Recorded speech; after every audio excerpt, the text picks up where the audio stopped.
भारतीय संविधान तथा राज्य व्यवस्था के वीडियो को आज से स्टार्ट करते हैं। यह है हमारा प्रथम वीडियो, जिसमें हम देखेंगे कि भारत में राज्य व्यवस्था का विकास कैसे कैसे चरण दर चरण आगे बढ़ा तथा वर्तमान संविधान ने आकार लिया। इसकी ऐतिहासिक पृष्ठभूमि में आज हम जानने का प्रयास करते हैं और देखते हैं कि किस प्रकार से संविधान जो 26 जनवरी 1950 को लागू हुआ पूर्ण रूप से, वह कैसे धीरे धीरे उसकी बनने की जो पृष्ठभूमि है। कोई चीज़ जब बनती है तो एकदम से नहीं बनती, उसके बनने में कुछ ऐतिहासिक कारण होते हैं। धीरे धीरे उसकी पृष्ठभूमि बनती है। बनने के बाद जैसे मकान बनाने में पहले नींव बनती है और आगे अन्य चीज़ों का निर्माण होता है, तब जाकर भवन का निर्माण होता है। उसी तरीके से संविधान की जो नींव है, वह नींव कहाँ से पड़ी। तो सन 1600 ईस्वी में सबसे पहले सन 1600 ईस्वी में ब्रिटिश ईस्ट इंडिया कंपनी का निर्माण हुआ, बनाई गई। 100 व्यापारियों ने मिलकर इंग्लैंड में ब्रिटिश ईस्ट इंडिया कंपनी की स्थापना की और 1608 में वह व्यापार करने भारत आती है। भारत में शुरुआत में कुछ 100 सालों तक लगभग व्यापार करती है, 150 सालों तक, और उसके बाद वह प्लासी तथा बक्सर के युद्ध में विजय प्राप्त कर भारत में शासन का कार्य भी स्टार्ट कर देती है। धीरे धीरे वह काफ़ी अमीर होती चली जाती है, उसके लोग पैसे वाले होते चले जाते हैं। धनाढ्य लोगों का एक धन संग्रह करने की एक आदत बनती चली जाती है और लोग भारत से लूट कर करोड़ों की संपत्ति अर्जित कर इंग्लैंड जाते हैं। वहाँ के लोग देखते हैं तो उन्हें लगता है कि अगर संसदीय, वहाँ की सरकार को भी ये लगने लगता है कि अगर इसी तरीके से चलता रहा तो आगे चलकर ऐसा ना हो कि ये सब सारे ईस्ट इंडिया कंपनी भी इतनी ज़्यादा पावरफुल हो जाए, इतना ज़्यादा धन इसके पास आ जाए कि धीरे धीरे करके पूरी तरीके से शासन पर कब्जा कर ले। तो इसको, यहाँ की जो ब्रिटिश ईस्ट इंडिया कंपनी है, उसको रेगुलेट करने के लिए, अर्थात उस पर अपनी पकड़ मजबूत करने के लिए इंग्लैंड की संसद में कुछ बिल पास होते हैं। और जब आपको पता ही है, जब बिल पास होता है तो वो एक्ट बन जाता है। तो वहाँ की संसद में एक बिल लाया जाता है और वो जब पास हो जाता है तो उसका नाम पड़ता है रेगुलेटिंग एक्ट। यह एक्ट 1773 में वहाँ की संसद में पास हुआ।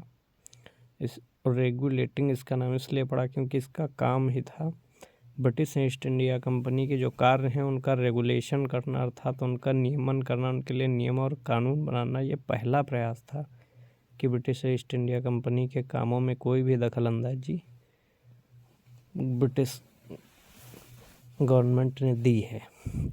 अब 1773 में जब बिल पास हुआ, भारत आया, तो इसमें कुछ नियम और कायदे कानून दिए हुए थे। उनमें जो मुख्य थे वह प्रथम था, कंपनी के कार्यों को नियंत्रित और नियमित करने की दिशा में पहला कदम माना जाता है। यानी इससे पहले कंपनी के कार्यों को नियंत्रण में लेने और नियमित करने के लिए सरकार ने कोई भी कदम नहीं उठाया था। यह पहला कदम सरकार के द्वारा था। दूसरा था, कंपनी के प्रशासनिक और राजनीतिक कार्यों को मान्यता दी गई। यानी अभी तक सिर्फ वहाँ से व्यापारिक कार्य के लिए मान्यता दी गई थी। 1600 में जब वहाँ की कंपनी को चार्टर दिया गया था तो उसे सिर्फ व्यापार करने के लिए दिया था, ना कि प्रशासन और राजनीतिक कार्यों को करने के लिए। लेकिन यहाँ पर आकर कंपनी ने चूँकि भूमि जीत ली थी, बहुत सारे राज्य पर कब्जा कर लिया था, इसलिए वो उसे प्रशासन और राजनीतिक कार्यों को भी संभालना था। और इस चार्टर के द्वारा या फिर इस रेगुलेटिंग एक्ट के द्वारा कंपनी के जो प्रशासनिक और राजनीतिक कार्य जो कि वो भारत में कर रहे थे, उनको मान्यता दी गई। तीसरा था, भारत में केंद्रीय प्रशासन की नींव। तो भारत में केंद्रीय प्रशासन की नींव डाली गई, क्योंकि बंगाल में जो प्रेसिडेंसी थी और एक मुंबई में प्रेसिडेंसी थी और एक मद्रास में प्रेसिडेंसी थी, तीनों प्रेसिडेंसियों को मिलाकर एक केंद्रीय प्रशासन की नींव डाली गई। इसमें मुख्य प्रावधान थे। पहले नंबर पे आता है, बंगाल का गवर्नर जो था, उसे पूरे बंगाल के गवर्नर को बंगाल का गवर्नर जनरल बना दिया गया। अब गवर्नर जनरल बनने में निहित है कि पहले जो तीनों प्रेसिडेंसी थी वो अलग अलग अपना अपना प्रशासन और राजनीतिक कार्य देखती थी और तीनों रिपोर्ट करती थी सीधे इंग्लैंड में। इंग्लैंड में बैठी जो उनकी कोर्ट ऑफ डायरेक्टर्स थी उनको ये रिपोर्ट करती थी। तीनों प्रेसिडेंसी अलग अलग और अपने अपने उसमें तीनों स्वतंत्र थीं।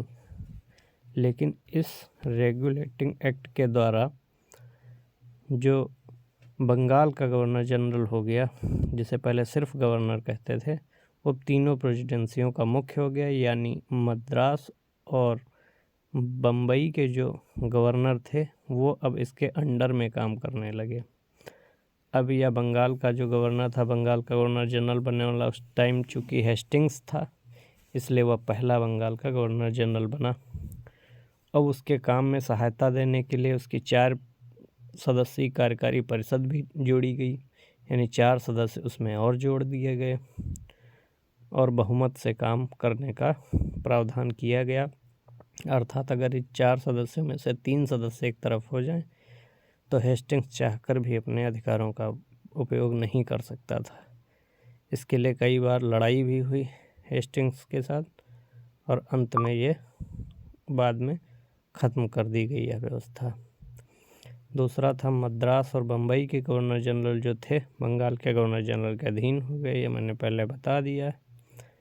1773 के रेगुलेटिंग एक्ट में एक व्यवस्था लिखी हुई थी कि यह एक्ट के तहत इस एक्ट के तहत भारत में एक सुप्रीम कोर्ट की स्थापना की जाएगी, जिसमें एक मुख्य न्यायाधीश तथा 3 अन्य न्यायाधीश होंगे। जिस प्रकार से इस समय सुप्रीम कोर्ट में एक मुख्य न्यायाधीश तथा 30 अन्य न्यायाधीश हैं, उसी तरीके से उस समय फिर 1774 में जब यह कलकत्ता उच्चतम न्यायालय बनकर तैयार हुआ तो उसमें एक मुख्य न्यायाधीश तथा 3 अन्य न्यायाधीश रखे गए। उस समय पहला मुख्य न्यायाधीश बनने का सौभाग्य सर एलिजा इम्पे, जो कि वारेन हेस्टिंग्स का एक काफ़ी क्लोज़ फ्रेंड था और नंद कुमार मुकदमे में उसने उसका साथ भी काफ़ी दिया था। नंद कुमार को फांसी चढ़वाने में उसका प्रमुख हाथ था। उसके बाद आता है निजी व्यापार, उपहार और रिश्वत को प्रतिबंध कर दिया गया। यह देखा जा रहा था काफ़ी दिनों से कि कंपनी के जो व्यापारी थे वो भारत में करोड़ों रुपए अपने निजी व्यापार, उपहार और रिश्वत लेकर यहाँ से जा रहे थे और कंपनी को घाटा पहुँचा रहे थे। इसलिए कंपनी के इस कार्य को रेगुलेट करने के लिए निजी व्यापार, उपहार और रिश्वत को लेना प्रतिबंधित कर दिया गया ताकि कंपनी को घाटा किसी प्रकार का ना पहुंच सके। अब ब्रिटिश सरकार ने एक व्यवस्था और की कि कोर्ट ऑफ डायरेक्टर्स जो था, जो कि सर्वे सर्वा थी कंपनी की और तीनों प्रेसिडेंसियाँ उसी को रिपोर्ट करती थी।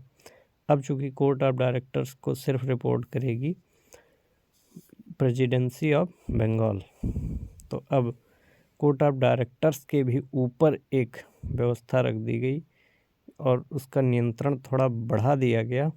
इसके तहत व्यवस्था कर दी गई कि कोर्ट ऑफ डायरेक्टर्स के पास जितने मामले हैं, जितनी जानकारियां हैं, चाहे वह राजस्व हो, पैसे से संबंधित, चाहे वो सैन्य हो, सेना से संबंधित, चाहे नागरिकों के मामले जितने भी हों, उन सबकी जानकारी अब कोर्ट ऑफ डायरेक्टर्स, जो कि व्यापारियों की संस्था थी जिसमें सरकार की कोई दखलंदाजी नहीं थी, अब वो पूरी जानकारी ब्रिटिश सरकार को देने को बाध्य हो गई। यानी उसको जो भी जानकारी मिलेगी भारत से, अब वो सारी जानकारी ऊपर सरकार को पास करेगी।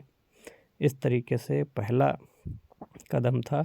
इससे ब्रिटिश सरकार का थोड़ा बहुत नियंत्रण कंपनी के कार्यों में हुआ और ये धीरे धीरे 1858 तक, जबकि 57 में क्रांति होगी और सरकार जब सीधे सीधे अपना कार्यभार अपने हाथों में ले लेगी, तब तक के लिए यह जो था तब तक के लिए एक पहला कदम था और वहाँ तक होते होते एक पूरी प्रक्रिया पूर्ण हो जाएगी और सारा कार्यभार, कंपनी का जो सारा कार्यभार होता है वो ब्रिटिश गवर्नमेंट अपने हाथ में ले लेगी। अब आगे बढ़ते हैं।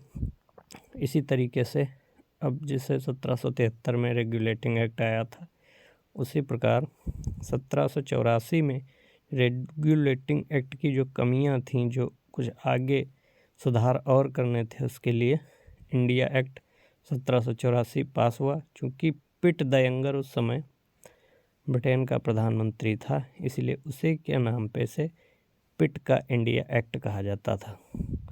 यह वह काल था जब नेपोलियन पूरे यूरोप में तहलका मचाए हुए था और पिट ने यहाँ तक कि कह दिया था कि 10 साल तक यूरोप के नक्शे को लपेट दो, अगले 10 साल तक इसकी कोई आवश्यकता नहीं पड़ेगी। पिट जो था काफ़ी दूरदर्शी व्यक्ति था, उसी ने यह इंडिया एक्ट पास करवाया था। उस संसद में पास होकर जब यह भारत पहुंचा तो इसके कुछ प्रावधान, जिनकी विशेषताएं हम देख लेते हैं। पहला विशेषताएं इसकी जो थी, इसके द्वारा कंपनी के जो व्यापारिक या वाणिज्यिक कार्य थे उनको राजनैतिक कार्यों से अलग कर दिया गया। यानी आप व्यापार अलग कीजिए और शासन अलग कीजिए। शासन की व्यवस्था अलग देखी जाएगी और व्यापार की व्यवस्था अलग देखी जाएगी। पहले दोनों व्यवस्थाएं कंपनी के गवर्नर जनरल और उसकी परिषद सारी व्यवस्थाएं देख रहे थे। तो इस तरीके से अलग अलग व्यवस्था देखने के लिए अब दो अलग अलग चीज़ें बनाई जाएंगी, जिसे हम कहेंगे द्वैध व्यवस्था, और द्वैध व्यवस्था प्रारंभ होती है। तो इस तरीके से जो व्यापारिक मामले थे, जो कोर्ट ऑफ डायरेक्टर्स जो पहले से बनी हुई थी, तो व्यापारिक चूँकि वो व्यापार करने ही आए थे, इसके लिए व्यापारिक संस्था जो कोर्ट ऑफ डायरेक्टर्स थी वो पहले से बनी ही होगी। राजनैतिक मामले जो हैं उनको देखने के लिए, चूँकि राजनैतिक मामले बाद में आते हैं, कंपनी ने शासन करना बाद में शुरू किया, इसलिए शासन से संबंधित मामलों को देखने के लिए एक नई संस्था की स्थापना हुई, जिसका नाम रखा गया बोर्ड ऑफ कंट्रोल। यह भी इंग्लैंड में थी। ये नियंत्रण बोर्ड इसे हिंदी में कहते हैं। ब्रिटिश सरकार का इस पर पूर्ण नियंत्रण था बोर्ड ऑफ कंट्रोल में, और इस प्रकार कंपनी का जो एक नया जो शिकंजा कस गया है कंपनी का, और ब्रिटिश आधिपत्य क्षेत्र, ब्रिटिश सरकार का पूर्ण नियंत्रण। यानी भारत में जो जितना भी क्षेत्र था उसे घोषित कर दिया गया कि अब यह ब्रिटिश आधिपत्य क्षेत्र है, यानी इस पर ब्रिटिश सरकार का पूर्ण नियंत्रण है। इस प्रकार से कंपनी के सारे कामों पर ज़्यादा शिकंजा कस दिया गया, और अब सरकार का जो रोल था यहाँ पर और ज़्यादा हो जाता है। वैधानिक रूप से भारत में जितना भी राज्य है, जितना भी क्षेत्र है, उसे कह दिया गया कि यह ब्रिटिश आधिपत्य क्षेत्र है और इस पर ब्रिटिश सरकार का पूर्ण नियंत्रण रहेगा। हालांकि व्यापारिक कार्यों में कंपनी के व्यापारिक कार्यों में किसी प्रकार का हस्तक्षेप करना सरकार ने आवश्यक नहीं समझा। फिर आता है 1833 का चार्टर अधिनियम। तो यह भी एक एक्ट है, यह भी वहाँ की संसद में पास होकर आता है। तो ब्रिटिश भारत के केंद्रीकरण की दिशा में एक निर्णायक कदम उठाया गया, और इसकी विशेषताएं निम्नलिखित हैं। नंबर 1, बंगाल का जो गवर्नर जनरल होता है उसे अब बंगाल के गवर्नर जनरल से उठाकर भारत का गवर्नर जनरल बना दिया जाता है। क्यों? क्योंकि उस समय भारत के बहुत सारे क्षेत्र पर कंपनी अधिकार कर चुकी होती है, इसलिए उसे भारत का गवर्नर जनरल बना दिया जाता है। चूँकि उस समय बेंटिक जो था, सर विलियम बेंटिक, वह उस समय भारत का बंगाल का गवर्नर होता है, गवर्नर जनरल, तो उसे भारत का गवर्नर जनरल घोषित कर दिया जाता है। और सभी नागरिक और सैन्य शक्तियाँ जो थीं उसे सारी सैन्य शक्तियाँ बनाकर काफ़ी ज़्यादा पावर दे दिया जाता है। कंपनी की सारी व्यापारिक गतिविधियाँ इससे ख़त्म कर दी जाती हैं। अब कंपनी सिर्फ और सिर्फ शासन पर ध्यान देगी, प्रशासन पर ध्यान देगी।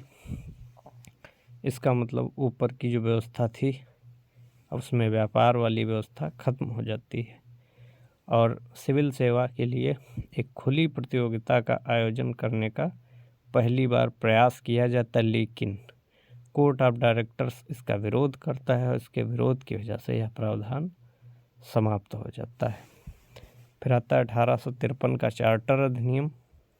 तो इसमें गवर्नर जनरल की परिषद के विधायी और प्रशासनिक कार्य अलग अलग करके नई विधान परिषद, जिसे भारत की केंद्रीय विधान परिषद का गठन किया जाता है, और 6 नए विधान पार्षद भी इसमें जोड़े जाते हैं।